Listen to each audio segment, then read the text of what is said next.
Hello, everybody. Welcome to another edition of Deep Dive Podcast. This is episode 14. We have future paranormal investigators with us tonight. Super excited to speak with these guys, get more information about them.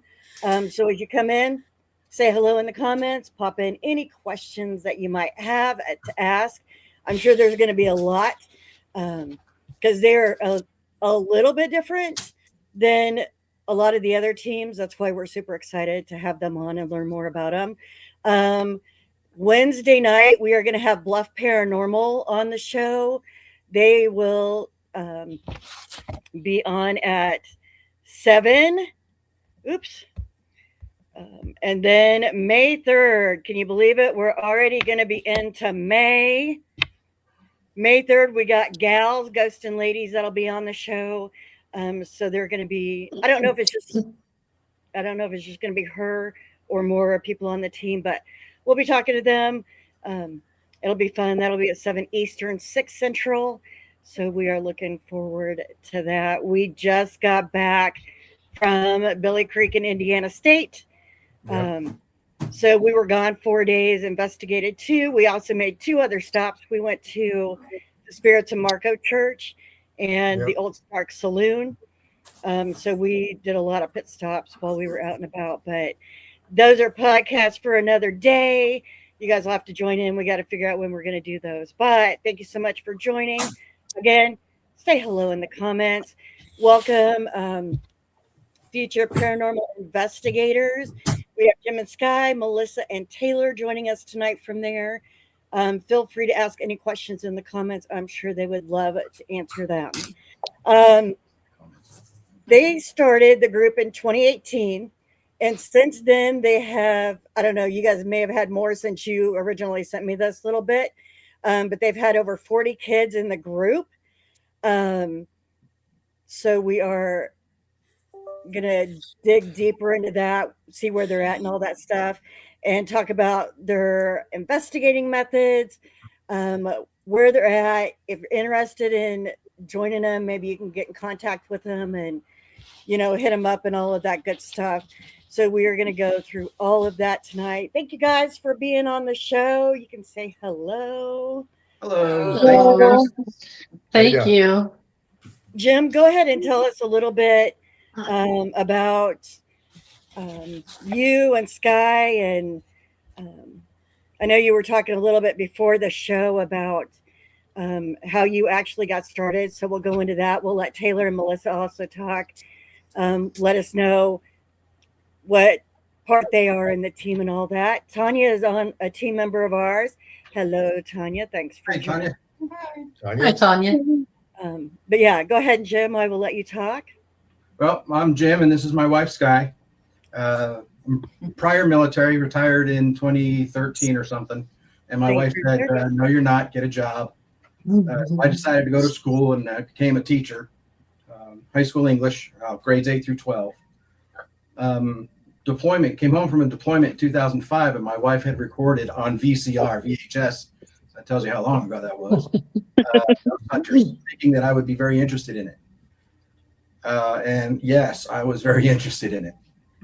And it took quite a few years to realize that you don't need to be rich or highly educated or anything. Just get some equipment and go listen to what the environment tells you.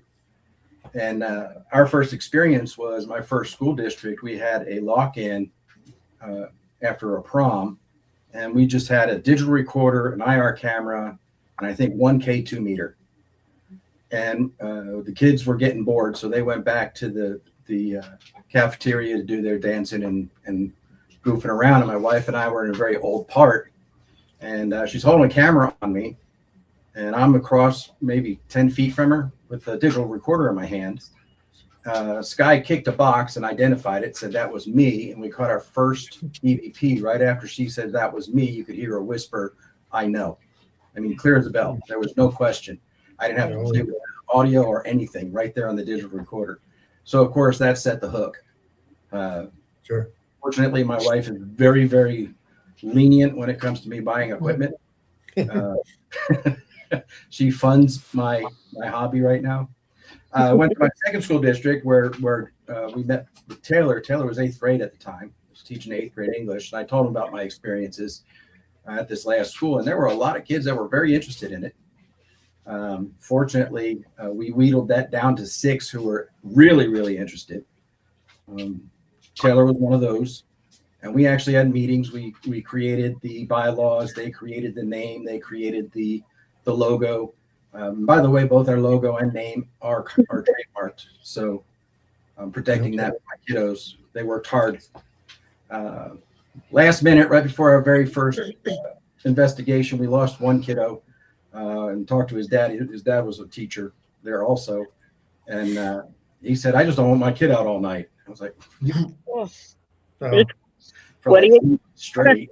And it was right in town, so it wasn't like I was taking him to Dallas, Fort Worth, or something crazy. And it just picked up from there. From that point until today, we've had roughly 40 kids.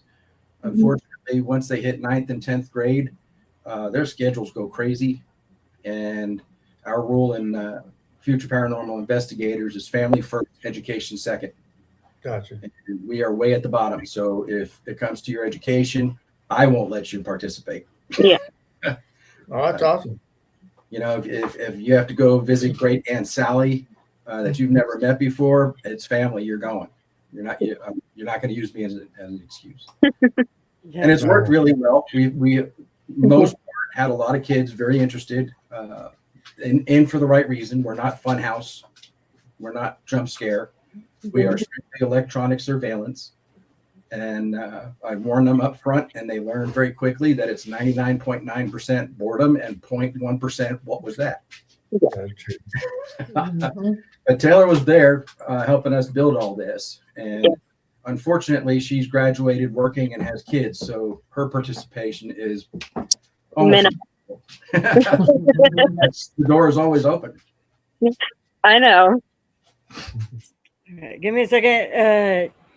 Dave with Clear from 727. He's been popping in a lot lately. Welcome, joining it. Thanks. Haunted Aurora Brothel. Hey, Myra. Thanks for popping in. Hi, Myra. It's cool. We can see that. And Dave says that is awesome of what you guys do. So that is pretty cool. All right, Taylor. Yes, ma'am. Go for it. Tell us about you. Well, we started whenever I was in 8th grade, like you said, and one day he had just said, like, wouldn't it be fun to have more clubs in school? Like, and so we started all talking about it, and that's whenever we stumbled upon this, because he said it was his hobby, you know, and we all kind of we all wanted to do it, but not a lot of kids wanted to put in the time to learn everything and all of that stuff. And I did do it until, 10th grade? Mm-hmm. I did it into high school, but then I just got really busy junior year and all of that stuff, and then I had kids. So it does make it hard to try and go do stuff. Well, and I hate to tell you this, Taylor, but you're graduated and you're one of the old folks now.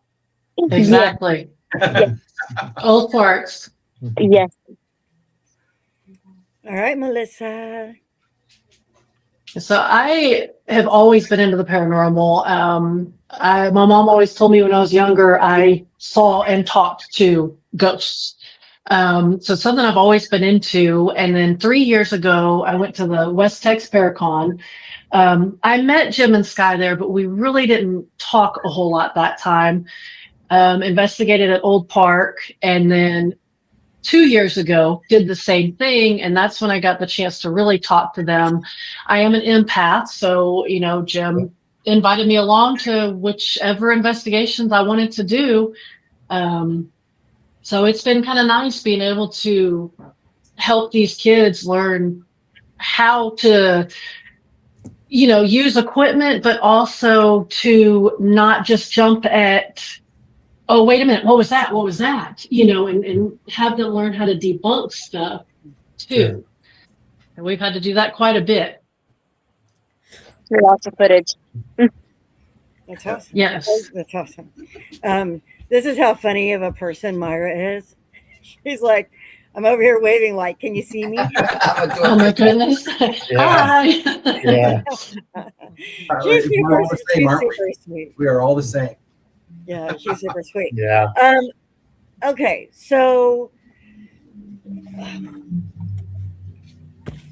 do you have classes that you teach them, like kind of like Paranormal 101? When we first start, we have meetings. We do a lot of discussion. We go over equipment, and our equipment has grown quite a bit from Taylor's time. Yeah. But they needed to know how to put the equipment. You take it out of the case, you need to know where the batteries go. Mhm. You need to know how to put it together, and you need to know how to make sure it works. If the batteries are low, we just start with brand new batteries. We don't play that game. Sure. We have one young man, Matthew, who was supposed to make it tonight and last minute couldn't. Oh man. I miss him so much because we would get someplace and I would sit down. I'd say, hey, I need a break. Usually I'm driving all over Texas to pick everybody up. And by the time I sit down, he's got cases open and he's putting batteries in, and he has everything set up and ready Cool. for me, except the camera. He never touches the camera. He knows that's my baby. And he's been extremely busy these past couple of months, and I can tell he's not when he's not around. But we'll meet every now and then. The problem with having the kiddos is we have Thanksgiving break, Christmas break, spring break, and then summer break that we can actually do stuff. And I guess it's unfortunately, but fortunate for us that every school district I've been to has been low income. So traveling during those breaks is pretty slim. So I can get them. And a lot of times, shove them out the door to go with me to get them out of the house. Right, Taylor? Yep. Taylor's little sister was in the group too for a while, but she's off to college now, right? Me? Your sister. Dakota. Oh, Dakota, yeah. No, Dakota's going to Midwestern right now. Yeah. And then she's actually changing her major again. To English? No, it's psychology. Okay. Yeah. So yeah, So we get together, in the dead times. We'll pick a Saturday and we'll meet up and just refresh everybody's memory and give the kids someplace to go and something to do. A lot of times they don't have a lot of things school related to do, so this is kind of something good for them to be involved in. I am strict yet laid back. When it comes to kids, they need to know their boundaries, and as long as they stay in the boundaries, we have fun. No goofing around, no horseplay. No running, screaming. Yeah, that's for the adults, right, Melissa? We had one group of kiddos that were being kind of annoying when we were taking breaks, and they couldn't understand that the energy we take in someplace can really affect what's in the building and shut them down. So I created a letter and sent it out, said, hey, if your kid can't behave, you're going to come get them. I'm not going to stop an investigation because your kid can't behave. And if we're 3 hours for you when you come get them, those kids all of a sudden weren't available anymore. So it worked out. Oh, I got you. Yeah. Mhm. They were good kids. They just couldn't understand that the second we exited the vehicle, we were on duty. We were supposed to be professional at all times. And you go in acting like a bunch of monkeys. And me being a school teacher, how many times did I want to run screaming out of? We're going crazy. They couldn't grasp that concept. Right, for sure.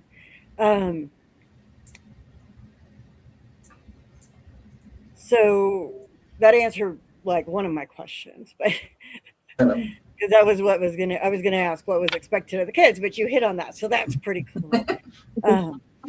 Tim, do you have questions at the moment? You can go ahead and ask. A whole lot. Okay. So I'll have to excuse me for my paranormal hangover that I have right now. So Totally understand. rough 5 days. But so I like the fact that you're teaching these kids about debunking, because not everything is a ghost. I mean, not everything's paranormal. 9 times out of 10, you can explain what's happening.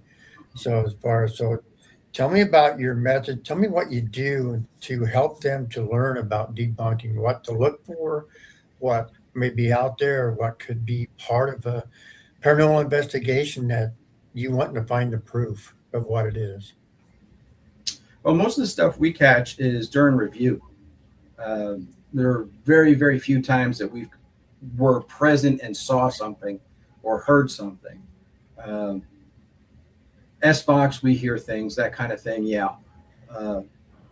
But every place we go, like we go to Old Park Hotel in Ballinger, please put that on your bucket list if you haven't been there. It's Okay. a wonderful, wonderful venue. Yep, I think it is. In fact, when we're done, I'm going to hang out a little bit. We'll talk about, we got Tuesdays and Thursdays in June, we have the place reserved already. So we'll see if we can set up a time for you guys to come down with us. Okay. What was I saying? Debunking. Stuff. Things, Yeah, debunking. I used to crack up. We watched a British ghost hunting show, Most Haunted, I think it was. Hilarious. And they would hear a creak.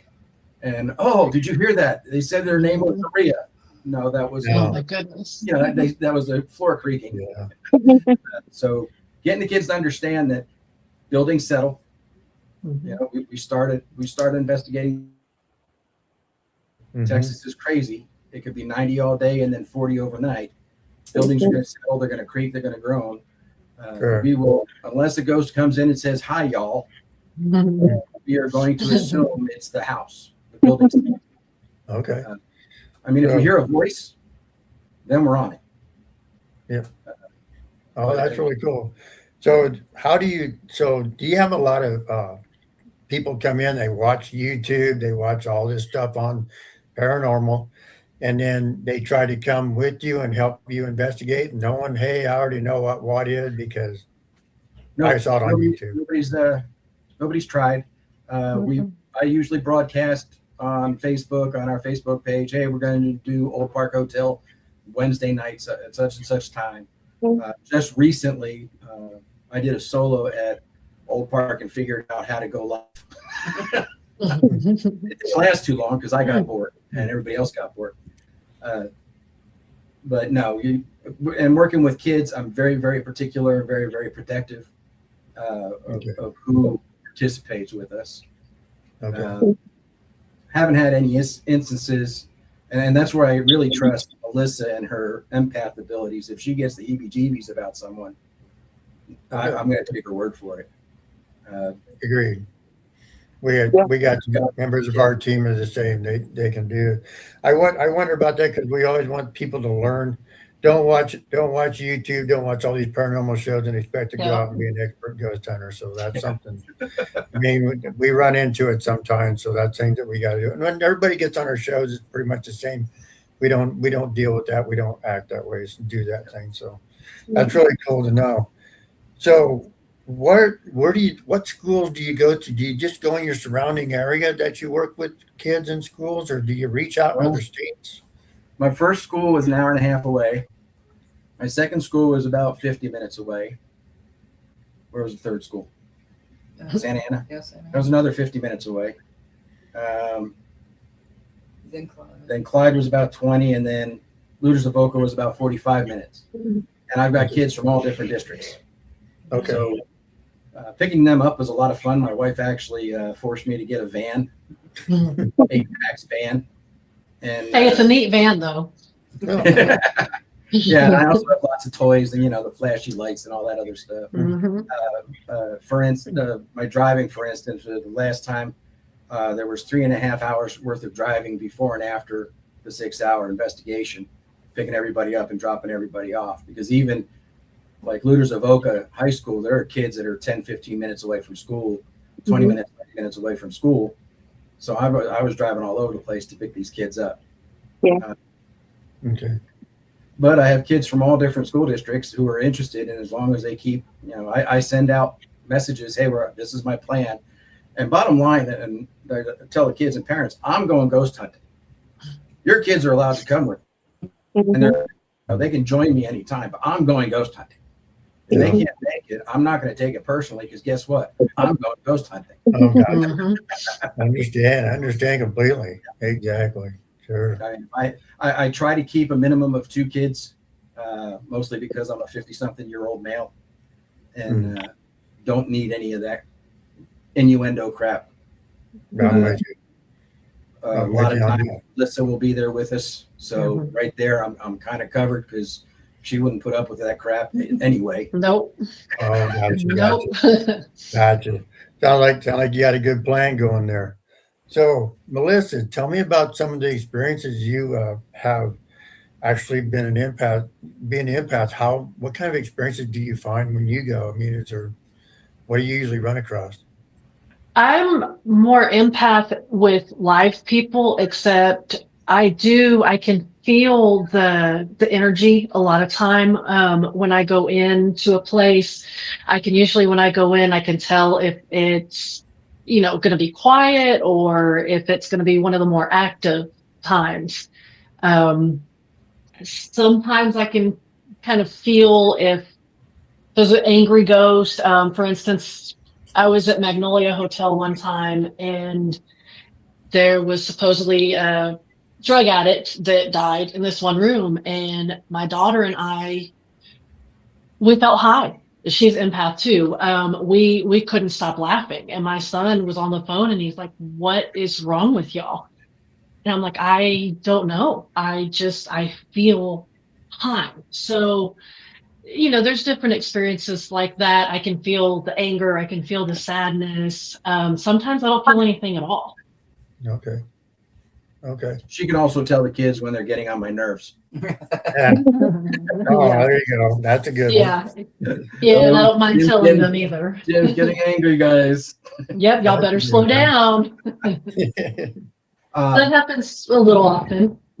Okay. Well, that's We cool. never really talked about it, but Taylor I think she has some kind of abilities because there were times we were getting nothing and she would show up. We had one night at Old Park that anytime she said anything, we got some kind of a reaction. We got a K2 hit. S-Box was talking. She said, "Do you want me to get up?" S-Box would say, "Stand up." Oh, wow. Yeah, that kind of thing. So I think she has some kind of abilities also, kind of a magnet type of thing, Okay. which is why I really miss her. Yeah. Wow. The opposite effect. So that's where I was going to go next. Taylor, tell us about your experiences and what it was like working with Jim and Sky. So before I actually started working with Jim and Sky, like as a kid growing up in a really old house, anytime like a male would come over and like stay, we would hear kids playing tag in our hallway in the middle of the night. It didn't matter like if they were young, old, it was just if there was a man staying in the house that was not used to being there. And then another time, my mom was sleeping and her pillow was thrown out from under her. So I definitely think like I'm just used to stuff, but it's cool to understand it a little more. And that's why I got in with Jim and Sky. But working with Jim and Sky, it was always really fun. Like as a teenager, you get to go do more things. And with being with them, it was a very calm environment. It wasn't ever hectic, and we did go through hours and hours of footage because sometimes we wouldn't get anything. But either way, it was a new learning experience. So, So so you get, you actually get to experience what you've been experiencing in your life with other people and know that you're not something and you know what's going on with your. A lot of people think people are crazy when you talk to them, so that I get it. So, yeah, cool. That's very interesting. You guys are great. So I'll turn it back over to Brenda because hopefully she's gotten some more because I still got plenty of questions. I'm good. So. Do you feel that like the more you go back to Old Park, the more comfortable the spirits are getting with you to come out and interact? Every time we go to Old Park, something new happens. It's not like, oh, here comes Jim and Sky and Melissa and the kids. it's like we'll go to the place where we were lucky the last time, and then something happens way down the hall. This building is very, very large,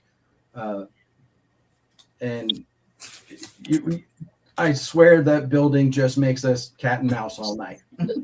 Yep. This side. Yeah, every time. And I don't know if that's playful or residual or whatever, but I will say I have never had any issue with spirits with the kids whatsoever. Oh, that's cool. We had one place where there was supposed or rather mean spirit, but another spirit was making rude comments that I had heard on EVPs, and then I heard the mean spirit tell him to shut up.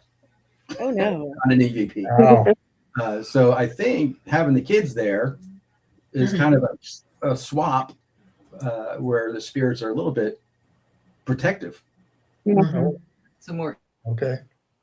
That's cool. What other locations have you been to other than Old Park? We did the Anson Opera House a couple times. We really never got anything there. And we stopped going there because it was really expensive for one night. We used to go to Haunted Hill House in Mineral Wells. But interesting story there. Started having kids with abilities, and I don't have a clue what to do to protect them spiritually. So I talked to the owner there and said, "Hey, can you hook me up with an empath or somebody to mentor these kids, so I have somebody to turn to when I have questions or tell me how to protect these guys?" That's awesome. She hooked us up with somebody who we're still in touch with. Became mortal enemies.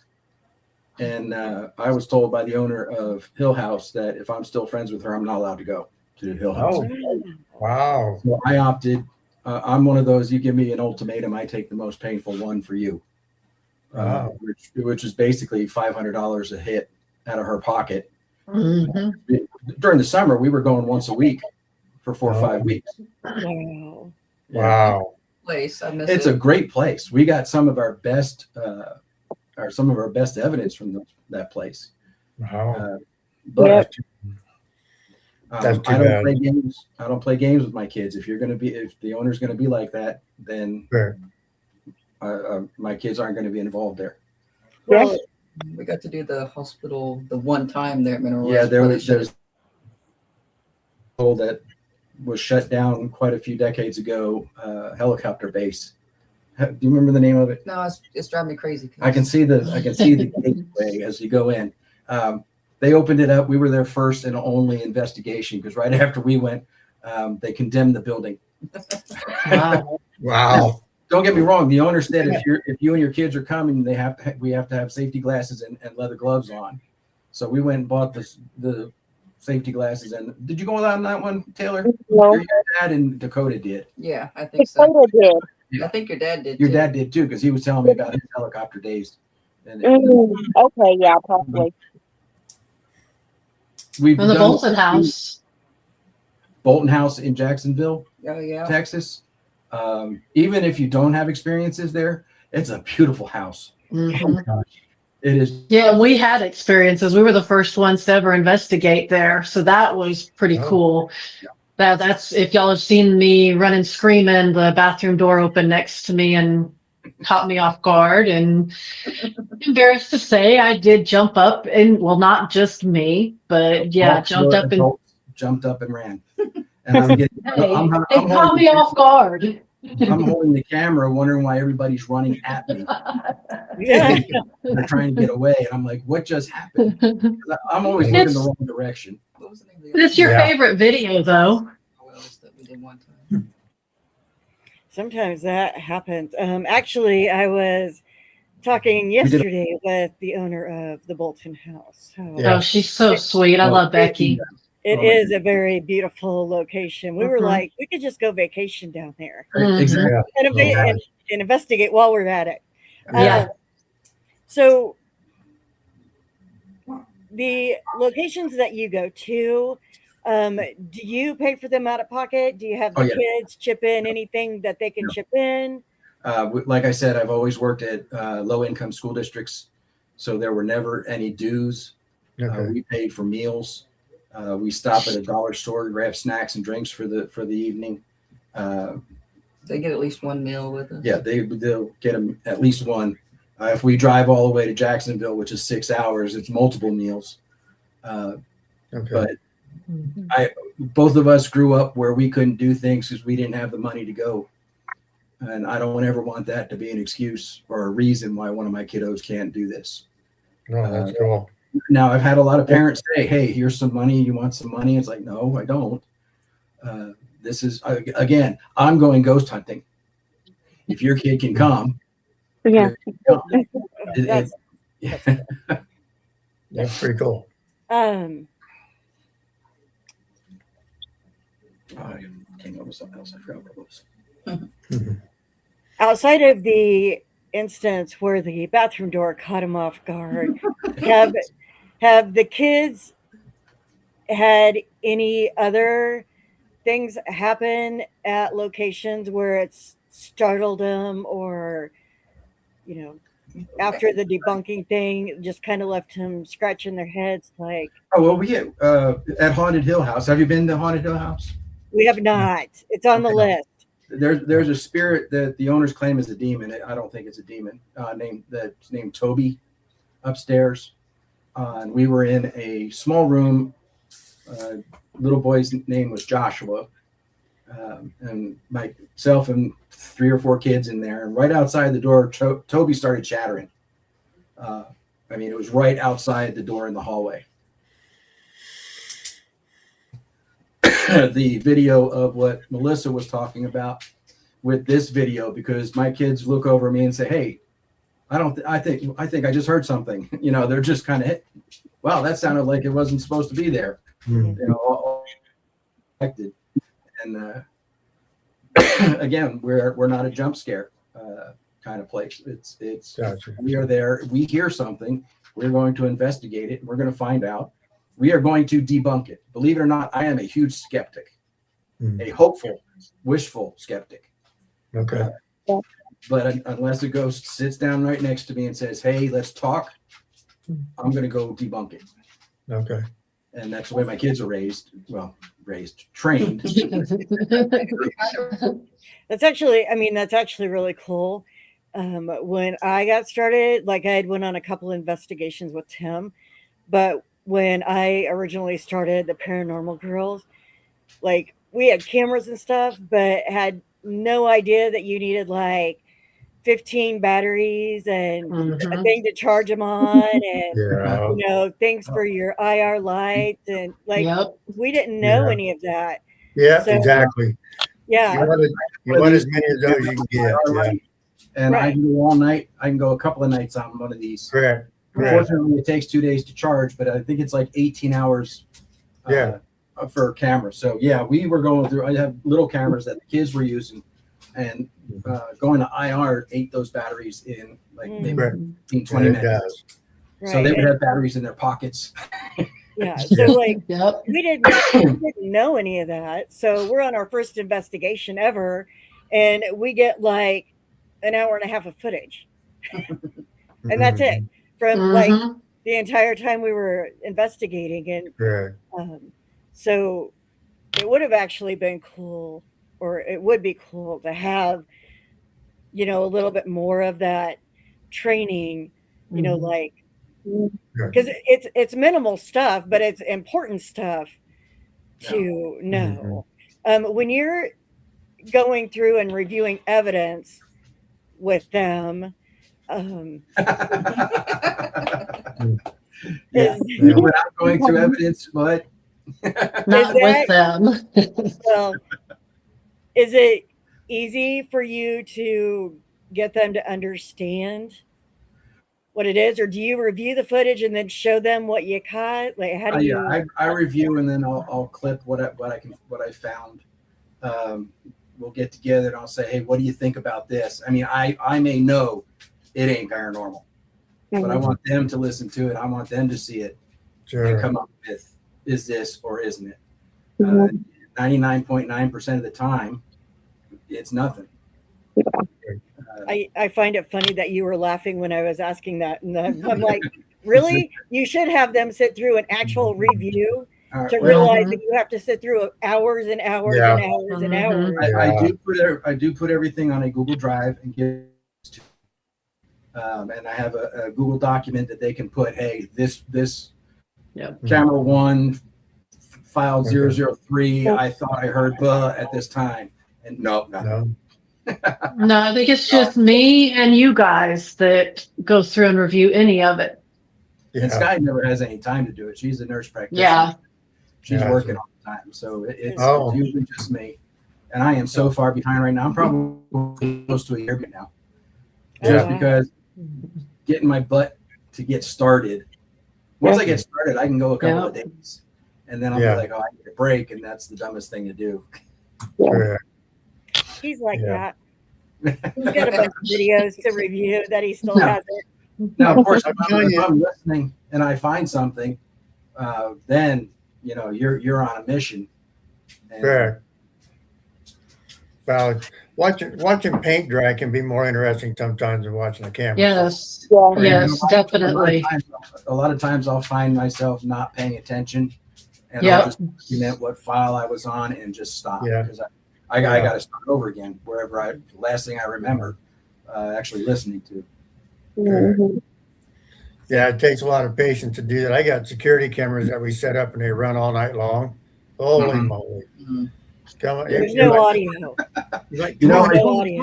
come on. So, I used to do when looking at this stuff, and if you have 4 cameras, 6 hours each, that's 24 hours of footage you're looking through. Yes, it is. Not Mhm. including the digital recorder stuff that you went through. Yeah. I try to run a digital recorder with my camera at the same Yeah, time. And then we have a small digital recorder we'll use just for EVP sessions. gotcha. Uh, There's nothing like trying to go through a 40-minute EVP session trying to find something. Man, I tell you what, I usually do 3 minutes at a time. yeah, it can be grueling. If you ever catch any of my stuff, you'll hear me say cycling, and I'll just turn it off and restart the camera. Because if it's more than 3 minutes, my mind goes somewhere else. I'm glad Gotcha. about beginning. we've actually Yeah. tried to start cutting ours down because some of Yeah. them's been an hour, 40 Yeah. minutes. So now we're trying to at least be like 15, 20 minutes. Yeah, So Well, it's I had one camera that automatically stopped recycled or cycled or something every 3 minutes, and it was seamless. So if you put those two files together, it would run like 6 minutes, and then you had another one, it would go. 6 minutes. Gotcha. my this one, camera. I have to. I don't know how it got set up, but it started out at 15 minutes when I first got it, and now it's down to 9. Yeah. But it runs 9 minutes and then it starts over again. So that makes it nice. EVPs, though, is what I was talking about. We're trying to cut down those times because that is a lot. Mhm. What other, besides We what did you the guys have already record talked just for about, that. I'm sorry. besides what you guys have already talked about, what other electronic devices do you guys use? Well, we have a REM pod, which wants to sing for no reason whatsoever, and it's annoying. However, the owner at Old Park he builds his own stuff, and my last time there, he had a really cool REM pod it was very mellow with the sounds. So I've been begging. He's still working on. He's still tweaking the electronics. He's an electronic geek. He's still tweaking the electronics. I said the second. In fact, I'll pay now for 2, and when you get them done, I'll get them. Well, my ghost one isn't that bad. It's No, quiet. yeah. And it plays music. No, She built one. She crocheted a little. I ghost. crocheted a ghost. no. Oh, he's right there. We have one of those little ghosts. It's in his truck. Yeah, I got it. It's our mascot. It's in the house. Oh, or wow. somewhere. Yeah, it's our mascot. We Yeah, also use the S-Box and the SB7. Unfortunately, down in Ballinger, there aren't a lot of radio stations, so we don't get a lot of reactions. But you do get his Spanish. We get a little bit. Mhm. A Little bit. We have 2 grid lights, the little pen lights that put the grid on the wall. Oh yeah. Oh, okay. sure. And then what else do we have? The K2 K2s, The flare. EMF, yeah, the FLIR.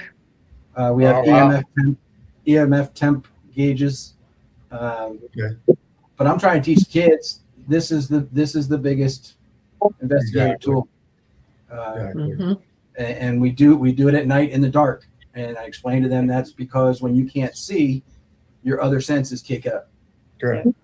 Yep. So what you might not hear during the day, you're going to hear at night because your ears are compensating for you not being able to see things. Correct. Uh, Very, very true. oh, one big thing.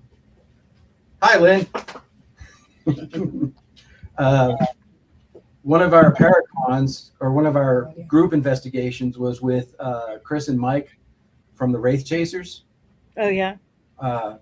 And just on a fluke, we became Facebook friends.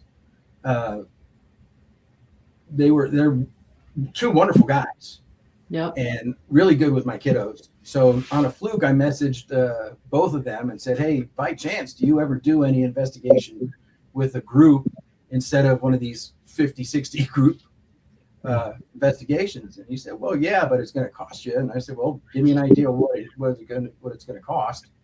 And thanks to this lady back here, that next Christmas, we had Chris and Mike from the Wraith Chasers with us at Old Park Hotel. Oh, cool. Just the two of them, and I think, how many kids do we have, Melissa? Not very many. Matthew, Cheney, I think we Trinity. Trinity. Yeah, Trinity, because Trinity scared Chris. Yeah. Chris was Yeah. like, "She just scares me. She's quiet, stands in a corner." I think that was that all? Matthew too, right? Yeah, she said that. Yeah, I said Matthew, Cheney, Trinity.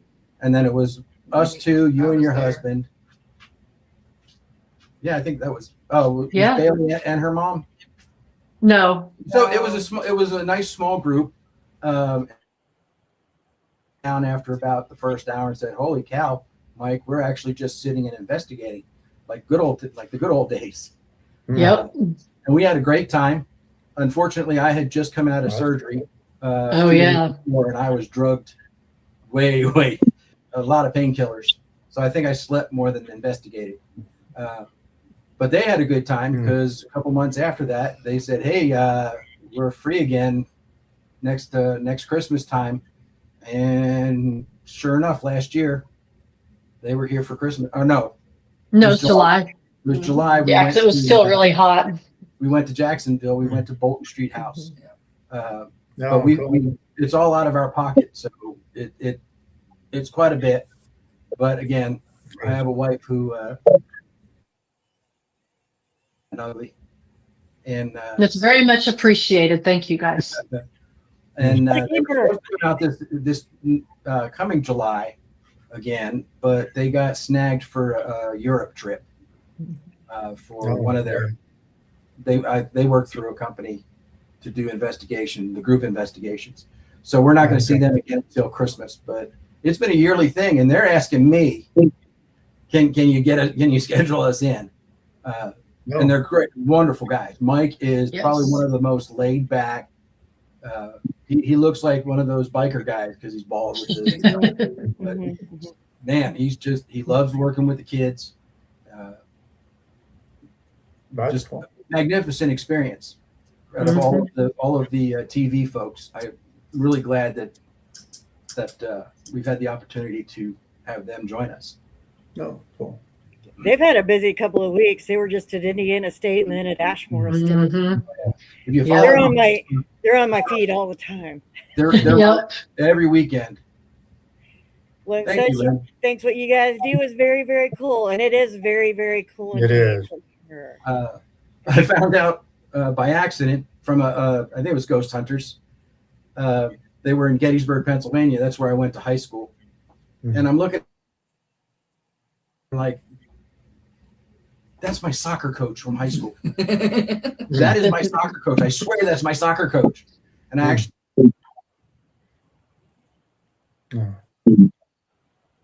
wife had said, "That's my big into the paranormal in Gettysburg, wrote books." but of course didn't say anything to the students because back then in the 80s, that teaching career.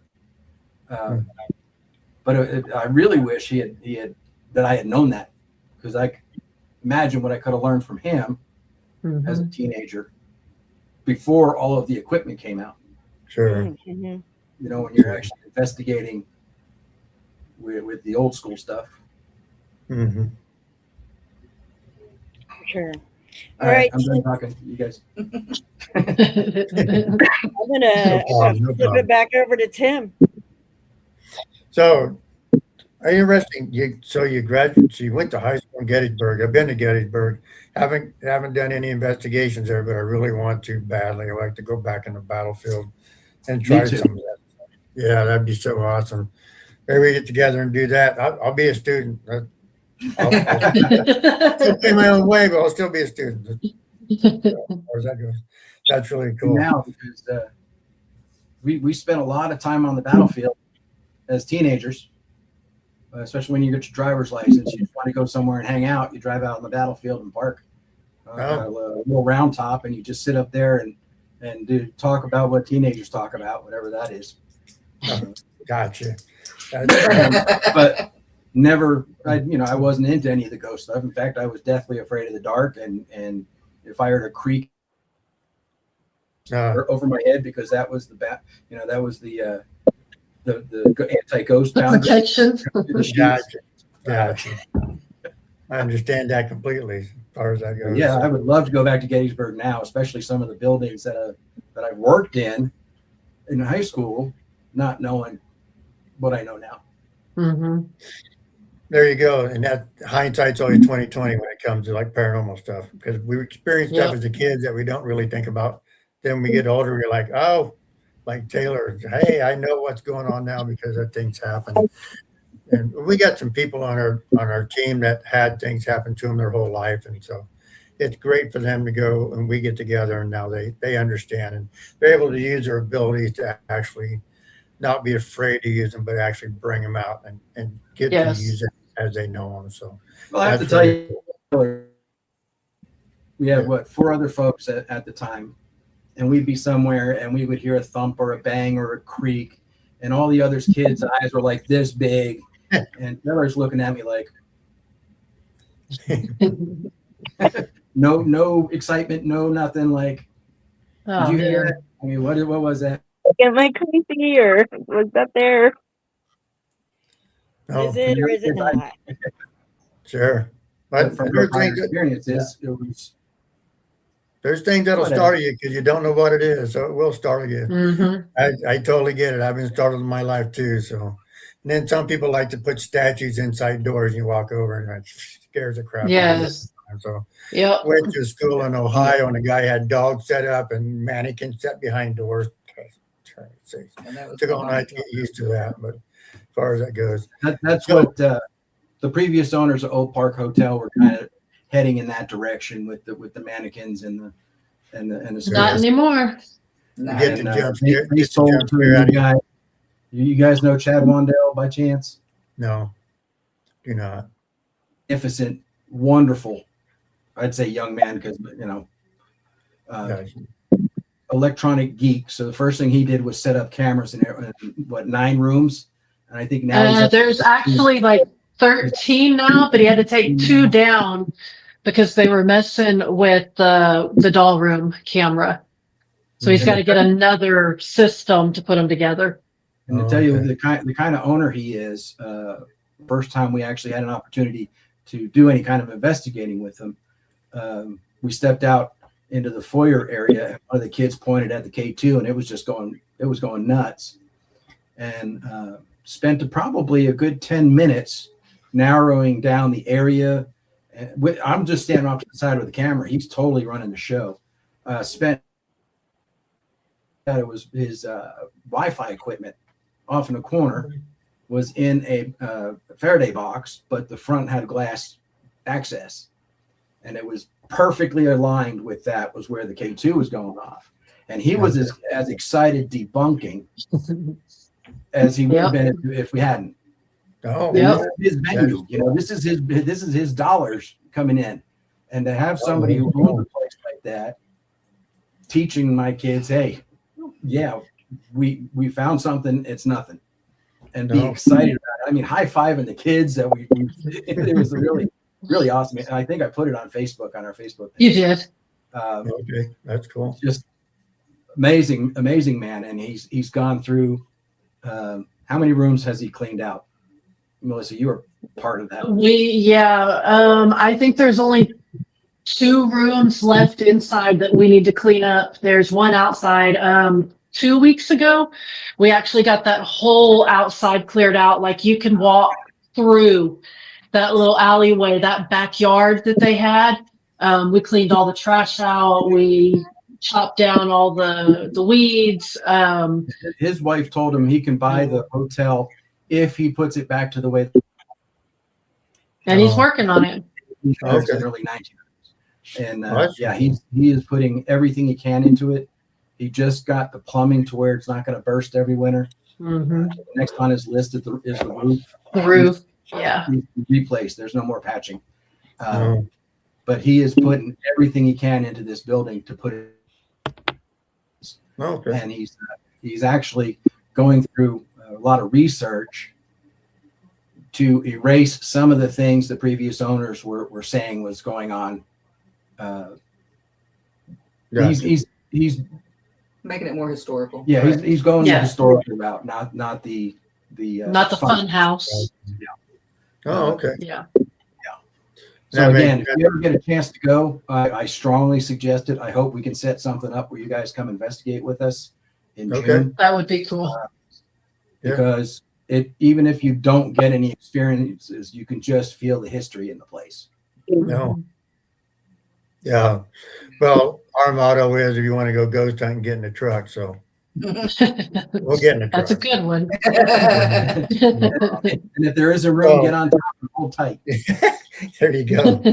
This comment is when you guys were talking about the mannequins and stuff being in locations for like that jump scare effect. Yeah. Well, so one of the things I was going to ask Melissa and Taylor, you guys, do you ever run across kids when they come in and you bring them to the ghost hunt? Well, they go ghost hunting with you. Sorry, that's what you said. Do you ever come across any of the kids that actually have? Can you tell if they have abilities, or they tell you that maybe they've had experiences and one of the reasons why they're going? There are a couple where I could tell, and some that I couldn't tell. Not so much technically from the empath point of view, but just, I guess, the truth. I normally, with most people, can kind of see the truth.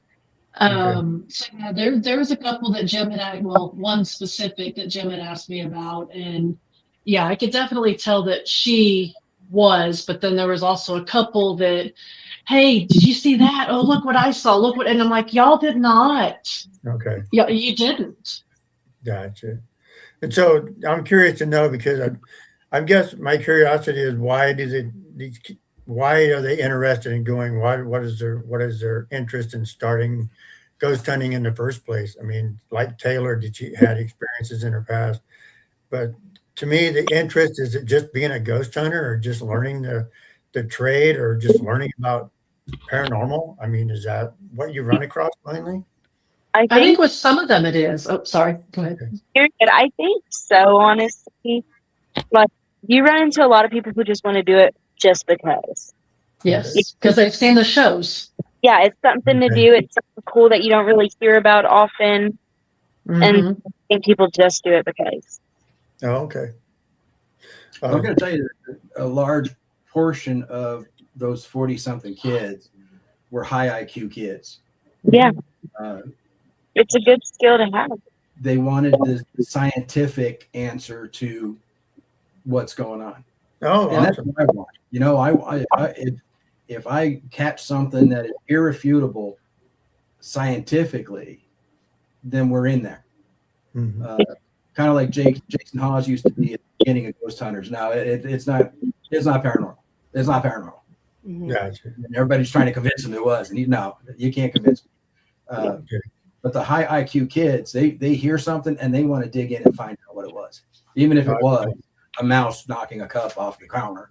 They want to know whether it was paranormal or not. They want to figure it out, and that's the cool part, is watching them gears going and the light bulb, bing. And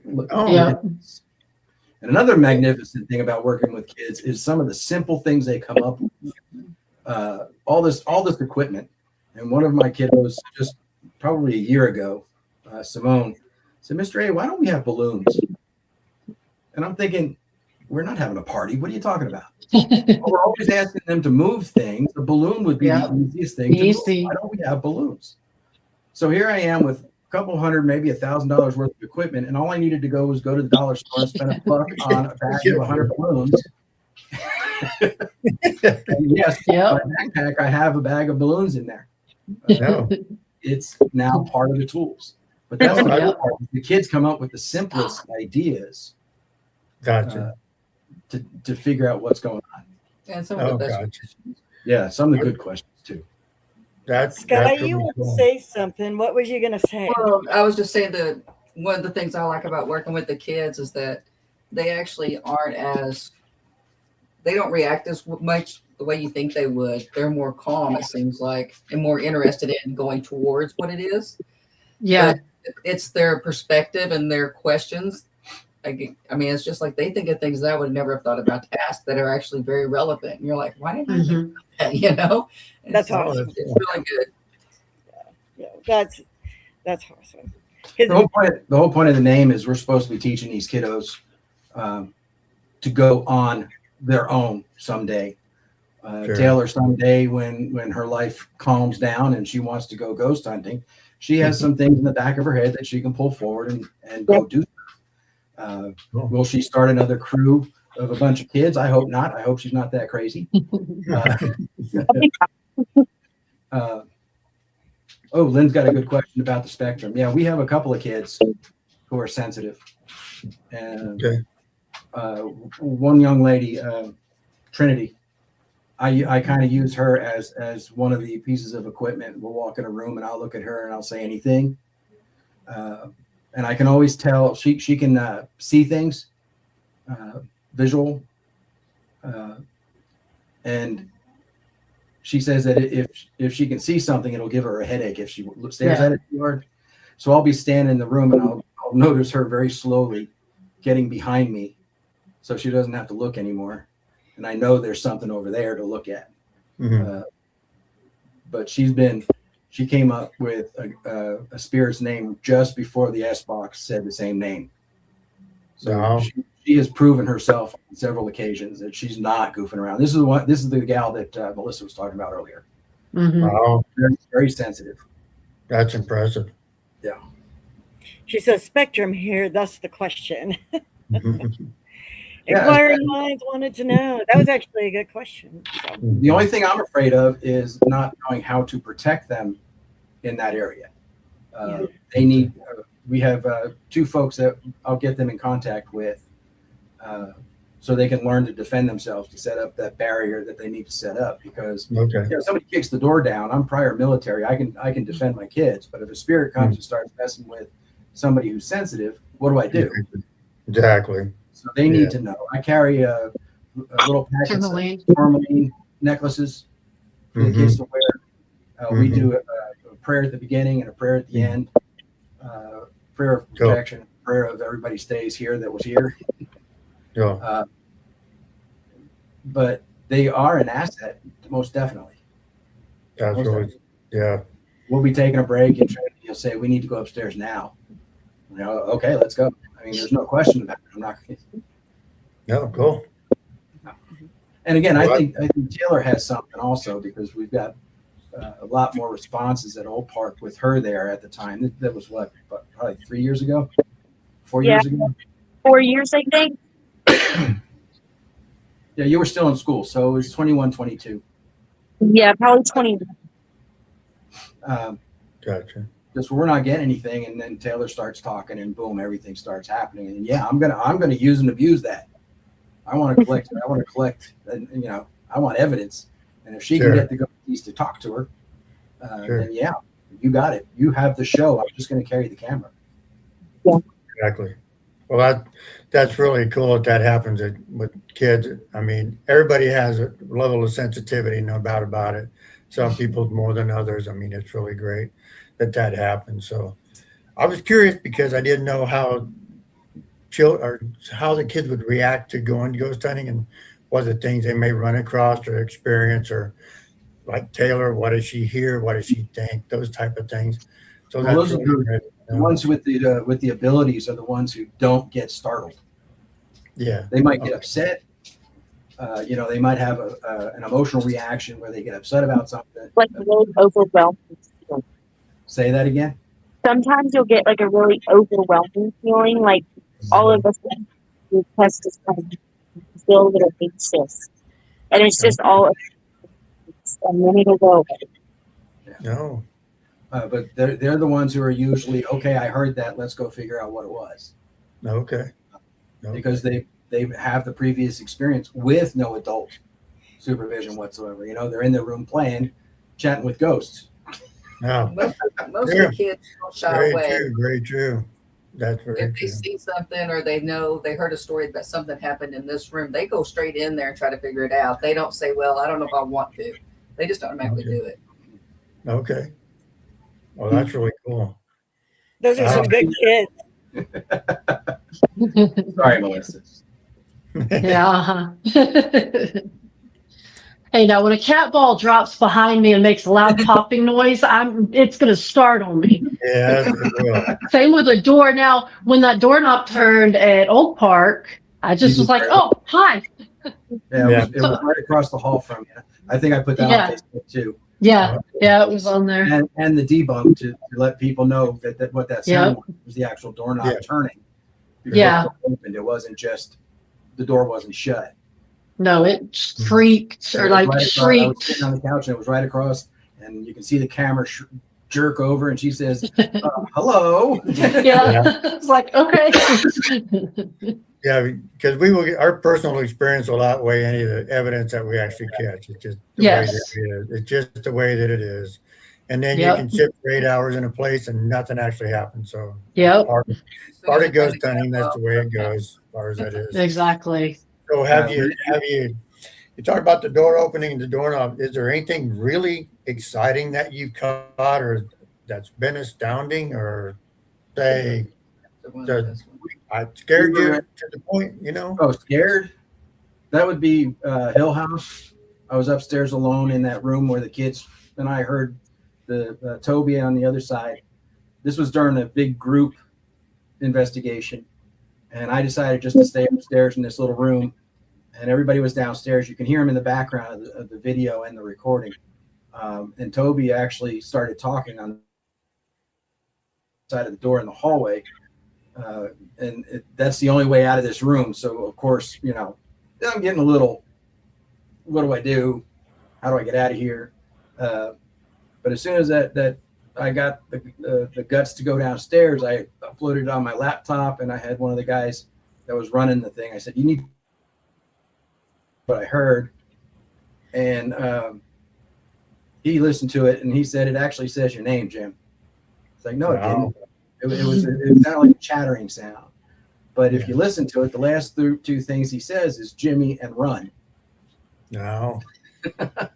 Wow. So I was scared at the time because it was, what's going on? It's blocking me. There's nowhere for me to go. And then to hear it actually say my name and tell me to run, which was Toby. Yeah. He was a ghoster.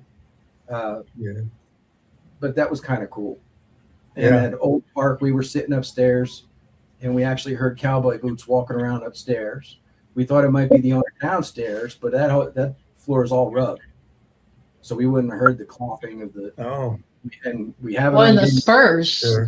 Sounds like it's coming right at you too. It's right like you want to back up, but there's nothing there. And all the kids were we had kids in each room, and we were just sitting quietly the last half hour of the night. See what the house does, and started walking around. Probably a good 2 minutes of walking around upstairs, right around the staircase. That was kind of cool. Wasn't scary, but I mean, my mind was trying to see the person because it was right there. It was gotcha. No doubt. It was 10 feet from me. Yeah. And those are quite the experiences you take with you your whole life. Oh yeah. So Melissa, have you had anything like that? Lots of things. I think the biggest one that I think of is I went with Jim to his school, and it's old bleachers, and we heard footsteps coming up the bleachers and then come towards us. So I thought somebody had broke in. I'm scooting closer to him because I know that, he carries, and there was nobody there. But the footsteps were so distinct that I literally thought somebody had come in while we were there, and there was no live person there. Yeah, these That's one are of the biggest. old wood step Gotcha. bleachers. And Yeah, you hear crunch, coming up and then walking towards us on one of the levels. And she's like coming up close to me, and I'm like, what am I gonna do? If the spirit's coming, what am I gonna do? She was thinking there was actually somebody there. It was that. It was rather dark. I mean, we could see. There was enough ambient light that we could see, but if you closed your eyes, you thought somebody was coming. Yeah, it's crazy. That was probably one of the biggest things that I've ever experienced. Gotcha. And it's amazing that schools are haunted. I mean, it really is, because Brendan and I went to a haunted church. Yeah, and a week after that, they shut it down. We didn't have nothing to do with it. We were there. Well, it's kind of. I mean, down here we're at the tip of the Bible Belt, and some folks don't look at what I do too kindly. No, sure enough. I tell them, go read the Bible. You need to read just a little bit more, please. Good, yeah. So Myra, who's on here, she gets some little feedback from her town too for doing what she does. So Taylor, tell me about an experience that you had with Jim and Sky that was a startling one for you. Honestly, I don't think there really was a startling moment. I mean, we went to a park. Nothing really startling happened there. I don't think while I was there. And everything was always calm with her. Everything was really calm. Like, I don't know. Nothing really startling ever happened. Okay. Yeah, she had the K2 on her lap, and it started going off. And she says something like, "Is this your chair? Do you want me to get up?" And the S box said, "Yes, please." Oh, wow. So she stood up, and then she said, "My legs are tired. I'm going to sit again." And the S box says, "Sit down." What's going on here? I'm here weeks at a time getting up, and you come here for 10 minutes and you're having conversations. Wow, that's really cool.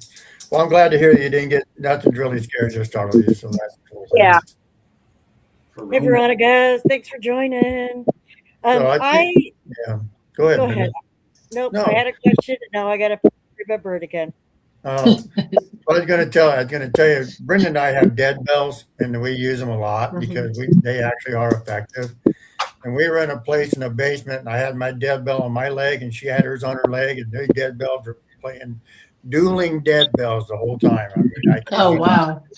And we were holding on to them. I mean, literally holding them on our legs. So it didn't startle us. It was just like, what the heck is going on down here? So we were either holding like this in our hand, or they were just sitting on our leg, not touching them at all. I have a camera in one hand, and I'm like, I don't know how this is working in the other hand. It's crazy. We had a similar experience at Harmon Hill House. With Taylor was there for this one. We had gotten Joshua a beach ball. Yes. We were holding it in our hands just like this, and I have the camera below watching the fingers. We say, take the ball, and the ball would roll. You would go back and forth a little bit and then roll out of their hands. And I had video on their fingers to make sure they weren't doing any movement. And it happened to 3 kids.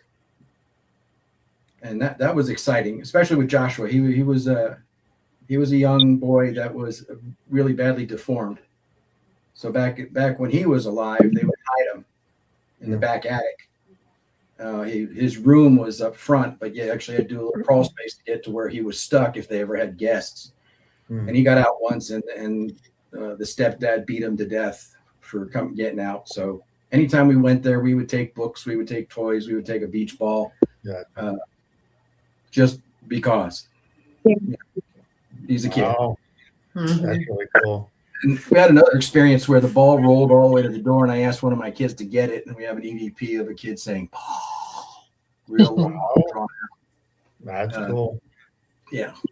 Okay, guys. Well, I've enjoyed my time with y'all, but my 3-year-old is summoning me. So All right, thanks, Yeah, you gotta Taylor. take All care. right, bye. See you again. Nice to meet you. nice to meet y'all. Yeah, I don't miss Today. having kids. Me neither. Yeah. I'm good. I'm good. Grandkids are great. Send them home when you're done. Absolutely. Give them chocolate bars and pop, and then send them home, man. Yeah, get them all shredded. Stop. Yep. Still don't remember what that question what I was going to ask, but it was a good one. No. Oh, You'll remember it when we're done. Yeah, probably. Um, how can you guys be found? We are on Facebook. We do have a website page, but I haven't been keeping up on that at all because in order to get stuff uploaded, I have to upload it to YouTube and then attach a link. And then I'm old and not electronically talented, so that gets kind of. Facebook is probably the best place to reach us. You can get contact information from Facebook, Instagram, TikTok, and that website to get a hold of us. Okay. We have a phone number there. We have an email there. Any kids interested. We do grades 8 through 12. Just recently had a young lady, a high school teacher, get in touch with us and say, I'm a little older, but it's like she was actually a president of a club up in Michigan where she went to school. Okay. So yeah, you're more than welcome. And she said she has some kids interested, but some of them are older. They have super seniors or something like that. And really, the 8 through 12 is for that bottom cutoff, because 8th Okay. grade is pretty much the maturity level that I can work with, where they kind of understand. Okay, this is a rule. I'm not going to cross the line. If I cross the line, then the upper number. Once you're in 11th, 12th grade, you are now one of the mentors. You're not part of the. Mhm. You're not a team member learning. You're going to take some responsibility too, Gotcha. because honestly, I just want to walk around with the camera. I just Oh. want to be a cameraman and watch things go. I think that actually helps them too later if they decide that they want to do their own team. Like they already have that knowledge and stuff like that on how to do that. What area of Texas are you?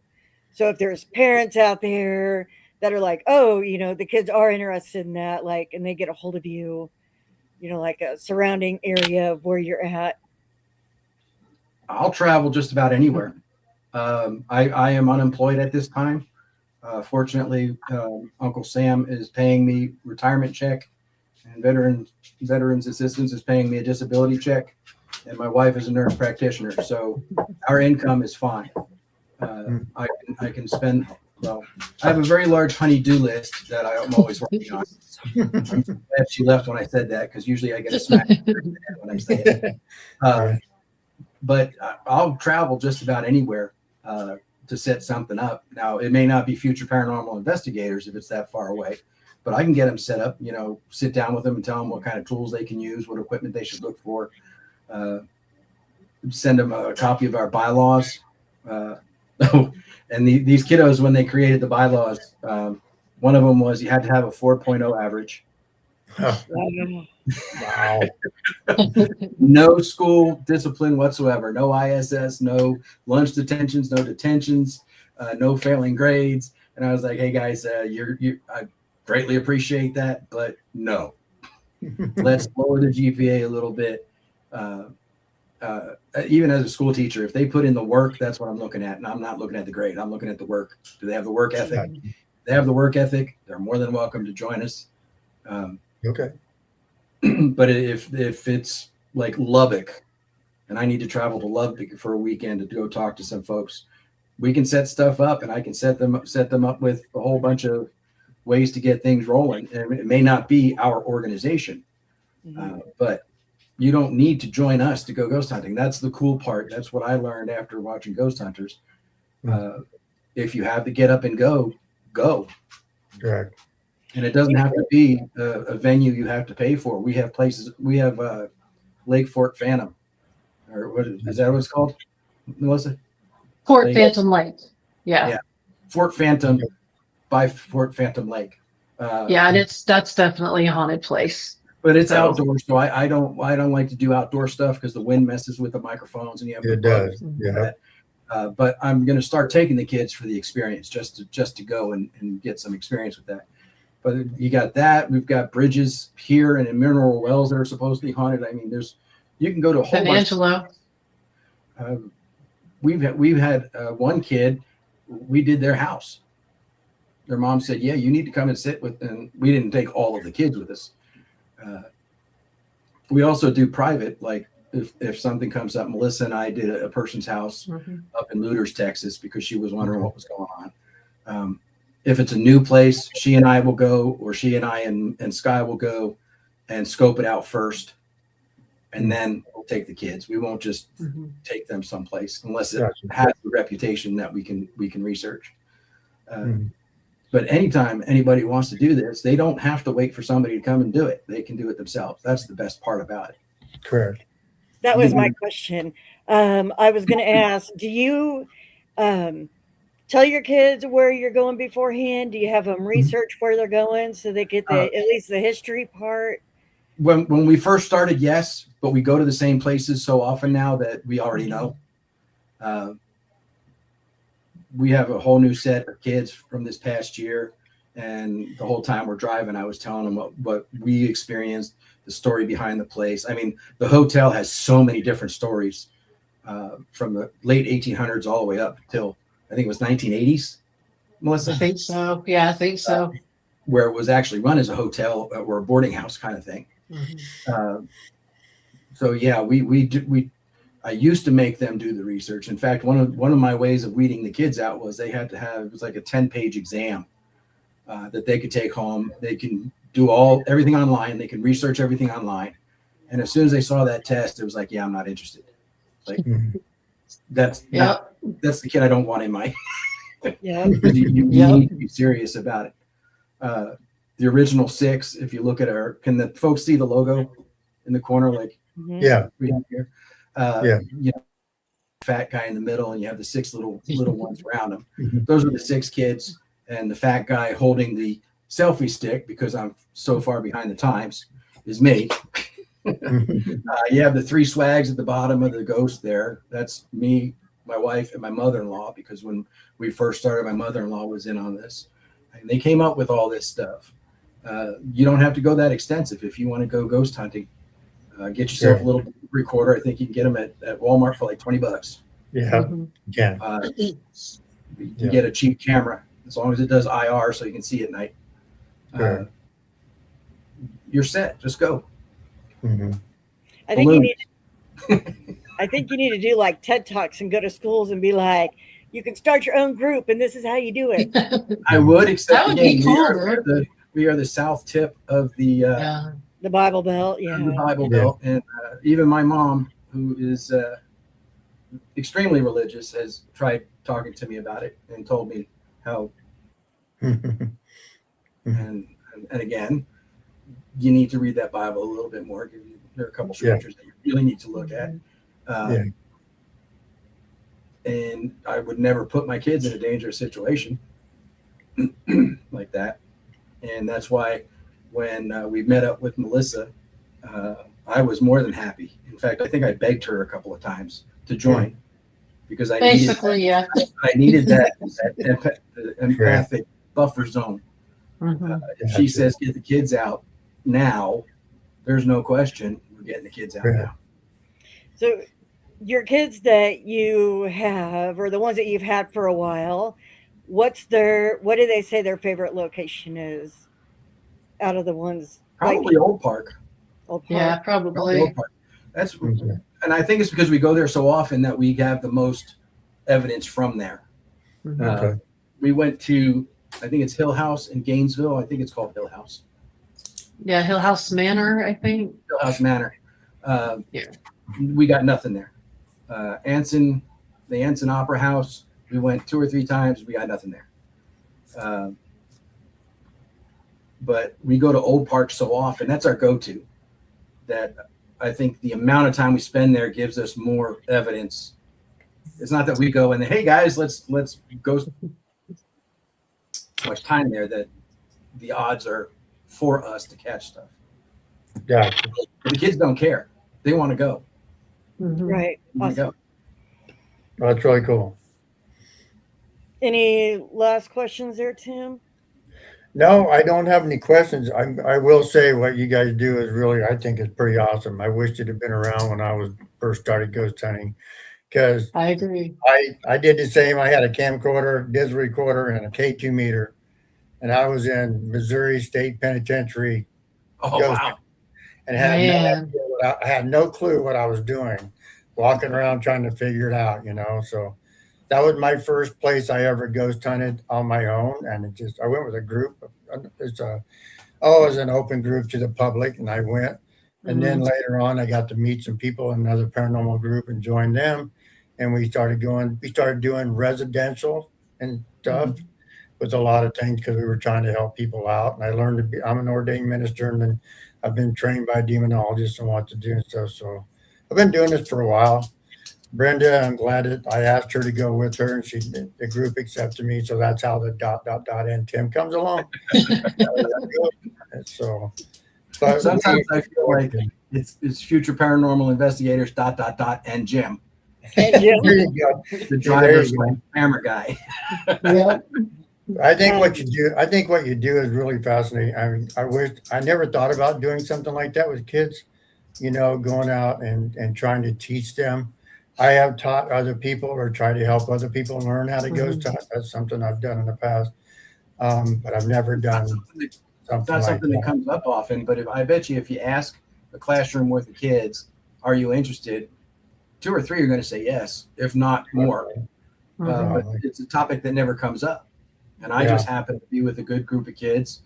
And again, high IQ. I mean, they're not the slugs of the classroom. They're the ones who don't have homework because they get the work done in class before the day's over. Gotcha. You know, the drive. But I bet you if you mentioned it, you'd be surprised how many kids would want to do something like this. I'm sure they would. I just never thought of it. I've always so. And I'll be more than happy to see our bylaws if you want to. Okay. If you want to try and start something yourself. Oh yeah, well, send it to us. We'll take a look at it. Hey Chris, welcome in. Yeah, we'll chat about that here in a couple of minutes. Yeah, I totally, when you emailed me to be on the show, I was like, that is like one of the best ideas I've ever heard in my life. And I found over the course of having, you know, gazillion connections through Facebook now with all these other teams, that there is another group that does, I haven't talked to them, but it's similar to you guys about helping those get, and they're up in, I don't know, like New York or somewhere out in the upper northeast corner. But like, that's really all I've come across. And I'm like, that's actually pretty cool. So, how can the kids join the club? Like, what is, I mean, I know you mentioned like a quiz thingy that they can do. We don't do that anymore. Oh, you don't do that anymore. Like, Terms of things to fill out. If they come to you and be like, I do want to like be a part of those, what do they? I'll send them a bunch of forms that their parent guardian has to sign for me.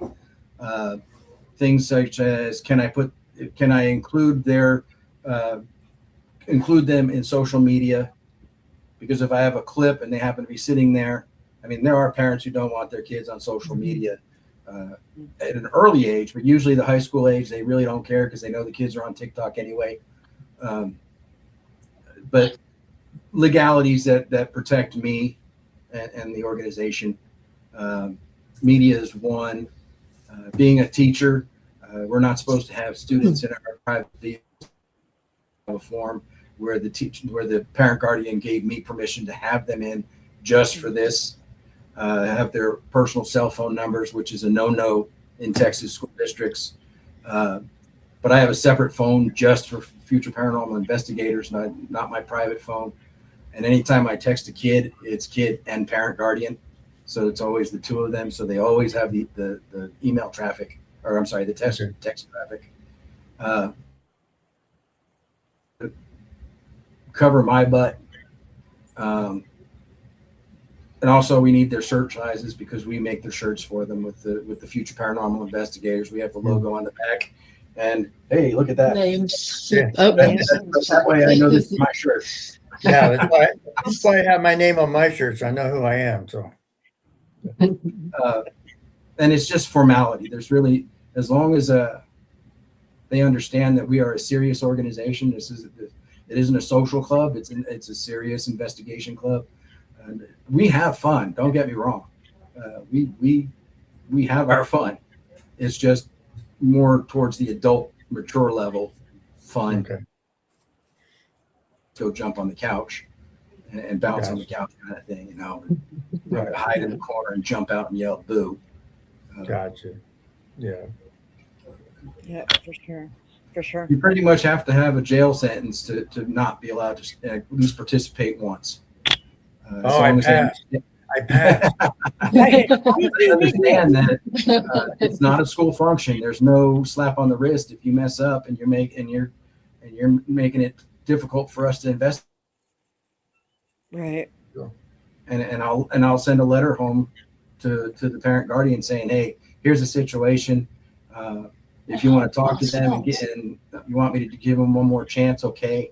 But the last venue cost me $450 and we couldn't investigate because little Johnny was yak behaving, or little Sally was giggling and laughing the whole time, or something like that. Gotcha. As long as they understand that it's basically one strike and you're done. If they can deal with that, then great. Yeah. Yeah, because if they did it once, I'll do it again. So, Mhm. Yep. For sure. Now, And then you also have those ones that they'll do it just to see if they can push the boundary. mhm. Correct. And then Yep. once they're like, oh, I really can't do that, then they don't ever do it again. Most of them, when they start approaching the line, I'll stop and say, hey, we need to be serious, or you can't be doing that. We had one young lady who was having the nervous giggles, and I stopped the camera and I walked over to her and I said, I'm really, really close to asking you to go downstairs and sit in the break room while we're doing this. And then she was fine for the rest of the night. She just needed that one, Mhm. Gotcha. I can't be doing what I normally do at home to get attention. This is serious stuff. And It's interesting that you have the clause that I will call your parents, and you do. So that's the thing. So cool.